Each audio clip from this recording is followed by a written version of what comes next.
You're nothing but a burden in this house. My mother didn't even look at me when she said it.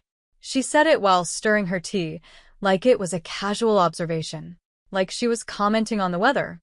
The room went quiet. My brother smirked. My aunt avoided eye contact. No one corrected her.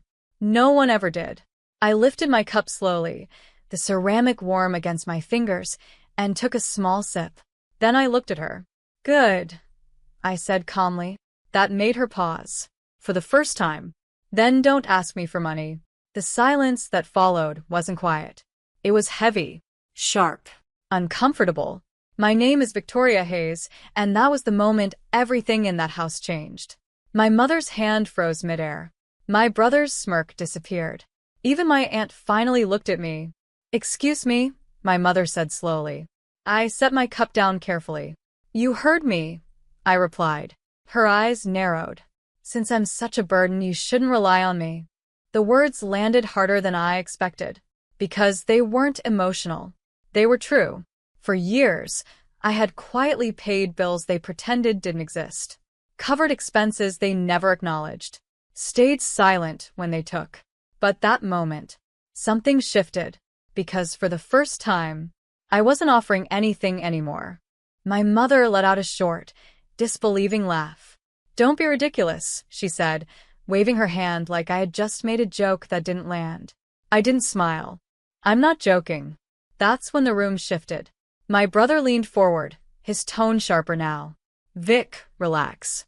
Why are you acting like this over one comment? One comment. I looked at him. How much was the electricity bill last month?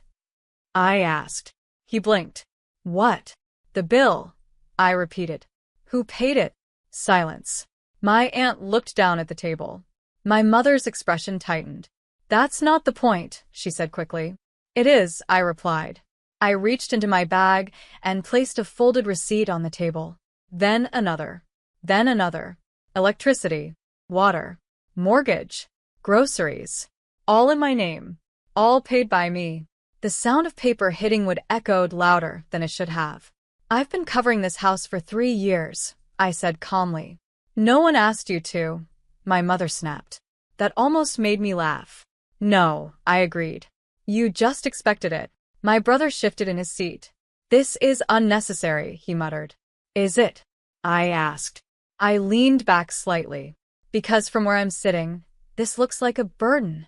And for the first time, they had nothing to say back. My mother pushed her chair back slightly, the legs scraping against the floor. So, what exactly are you trying to say? She asked, her voice colder now. I held her gaze. I'm saying I'm done. The words didn't echo. They settled. Heavy. Final. My brother scoffed. Done with what? He said. Helping your own family? Helping. That word had always sounded generous. Until you realize it was never optional. I'm done funding a house where I'm treated like I don't belong, I replied. My aunt finally spoke, her voice hesitant. Victoria, maybe we can just talk about this calmly. We are, I said. And I meant it. That was the part they didn't understand. I wasn't angry. I wasn't emotional. I was clear. My mother leaned forward, her tone sharpening. You think you can just walk away from your responsibilities? Responsibilities. I nodded slowly. Yes. That answer hit harder than anything else I'd said. Because it wasn't offensive. It wasn't emotional. It was certain. My brother laughed under his breath. You wouldn't last a week on your own, he said. I almost smiled.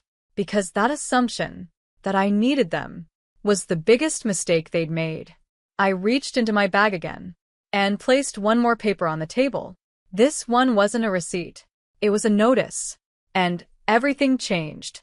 My mother picked up the paper first. Her eyes moved quickly across the page. Then stopped. What is this? She asked, her voice tighter now. A notice, I said calmly. My brother leaned over her shoulder. Then his expression changed too. This is a payment deadline, he said. Yes. The room went quiet again. But this silence felt different. Uneasy. My mother looked back at me. You already paid this, she said. No, I replied. She blinked. What do you mean no? I folded my hands in front of me. I mean, I didn't. That landed hard. My brother straightened. Then pay it, he said quickly. Why are you even bringing this up? I tilted my head slightly. Because I won't. The words hung in the air. My aunt inhaled sharply. My mother's voice dropped. Victoria, stop this nonsense. I'm not stopping anything, I said calmly. I'm stepping back. My brother shook his head. You're bluffing. I almost smiled. I've already canceled automatic payments, I said. That was the moment it hit them. Not slowly. All at once. Electricity, water, mortgage, everything. My mother stood up abruptly. You can't do that, she snapped. I met her eyes. I already did. And suddenly, this wasn't a conversation anymore. It was a countdown. My mother stared at me like she was waiting for me to take it back. I didn't. You're being ungrateful, she said finally. Ungrateful. That word almost felt familiar. Like something I'd been labeled with long before I ever had a chance to choose anything. For what? I asked calmly. Her mouth opened, then closed. Because there wasn't a clear answer. My brother stood up now, frustration building. This is insane, Vic. You're overreacting. I looked at him. Am I? I asked. Then I pointed at the stack of receipts still on the table. 3 years of payments. No acknowledgement. No respect. I paused. Just expectations. He ran a hand through his hair. That's what family does, he said. No. That's what I did. I helped because I wanted to, I said quietly. That changed tonight. My aunt shifted uncomfortably. Victoria, where are you going to go? She asked softly. I almost smiled. I already have a place. That surprised them. Of course it did. Because in their version of me, I needed this house. I needed them. But the truth was simpler. I had already packed weeks ago. Quietly, carefully, without saying a word. My mother's voice came out sharper now. You planned this. I met her eyes. Yes. And that truth hit harder than anything else I'd said. For a moment, no one spoke. Then my brother laughed. Short. Disbelieving. You're serious? He said. You've been planning to leave without telling us? I nodded once. Yes. That unsettled him more than anger would have. My mother crossed her arms, her voice colder now. So you've been living here, using this house, and secretly preparing to walk out? Using. I almost corrected her. But I didn't. Because it didn't matter anymore. I've been paying for this house, I said calmly. That's not the same thing. Silence. My aunt looked between us, clearly uncomfortable now. This is getting out of hand, she murmured. No. It was finally in control. I stood up slowly. The movement made all of them watch me. Really watch me. Not dismissing. Not assuming. Just watching. I'll be out by morning, I said. My brother scoffed. Yeah? And what do you think happens after that? I looked at him. You figure it out. That hit. Because suddenly, the responsibility wasn't mine anymore. My mother stepped forward. You can't just leave us like this. I tilted my head slightly. Like what? I asked. She didn't answer. Because for the first time, she was the one without a plan. And I was the one walking away with one. My mother's voice softened. That was new. Victoria, don't do this, she said. I paused near the doorway. Not because I was unsure. Because I wanted to hear it. That shift.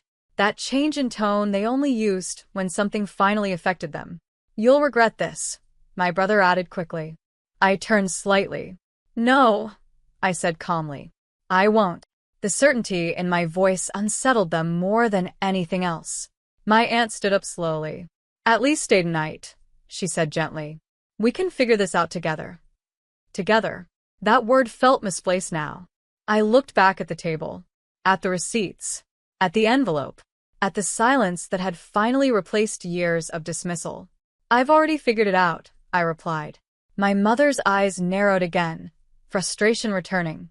You think you can just start over? She said. I almost smiled. I already did, I answered. That was the part they didn't understand. This wasn't sudden. This wasn't emotional. This was the result of years. Years of being called a burden. Years of giving without being seen. Years of waiting for something that never came. I opened the door. Cold air slipped inside. But it didn't bother me this time. Because this time, I wasn't being pushed out. I was choosing to leave. I stepped outside and closed the door behind me. No one followed. No one called my name. That silence told me everything I needed to know. The next morning, I woke up in my new apartment. Small. Quiet. Mine. Sunlight came through the window, soft and steady, touching things that belonged only to me for the first time in years.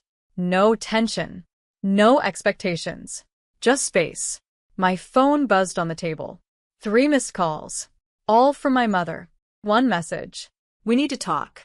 I looked at it for a long moment. Then I set the phone face down.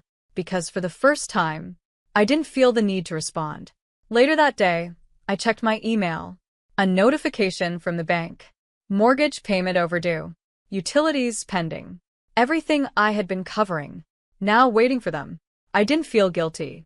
I didn't feel anxious. I felt free. Because the truth was simple. I had never been the burden. I had been the foundation. And the moment I stepped away, everything they built on me started to crack. I walked to the window and looked out at the city. A new life. A quiet one, but one I chose. And that made all the difference.